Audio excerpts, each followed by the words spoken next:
আসসালামু আলাইকুম আপুরা ভাইয়া রান্নারা সবাই কেমন আছেন? আলহামদুলিল্লাহ আমি ভালো আছি। আমি আসলে সকালে পাট শাক কুটিয়ে রাখছি, রাত্রে পাট শাক আনছি। এই পাট শাক সকালে বই আগে কুটছি।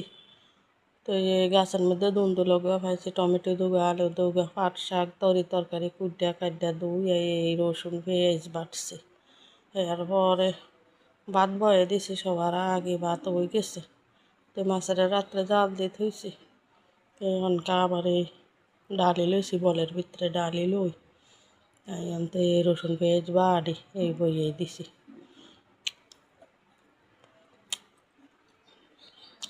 কষিয়েছে মতন সেই জাল ধনিয়া জলমলে এগিন দি হলুদ মরিচ লবণ বেগিন দি বালা করে কষাই তেল তেলা করি। তো এবার তরকারি ডালি দিছি, তরকারি ডালি দিয়ে বালা করে কষাইছি একদম পোড়া পোড়া করিয়া কষাইয়া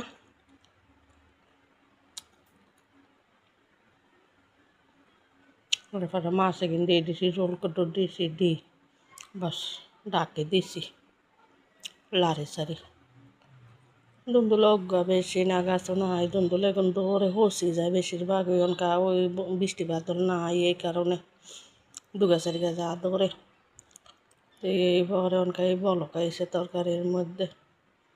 তো পরে এই যে তরকারি নামাই পাট শাক এগিন বইয়ে দিছি, পেঁয়াজ কাটি দিয়েছি, রসুন কদ্দুরা শেষই তো দিয়ে দিছি।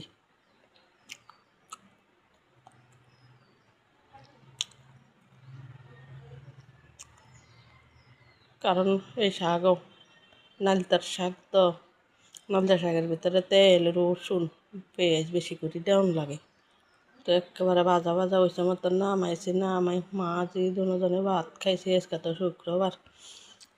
তো আর কি কই, আমার পুরা ভাইয়ারা সবাই ভালো থাকিয়েন। আমার চ্যানেলটা নতুন আনেরা সবাই মিলে একটু সাপোর্ট টাপোর্ট করিয়েন। ধন্যবাদ সবারে।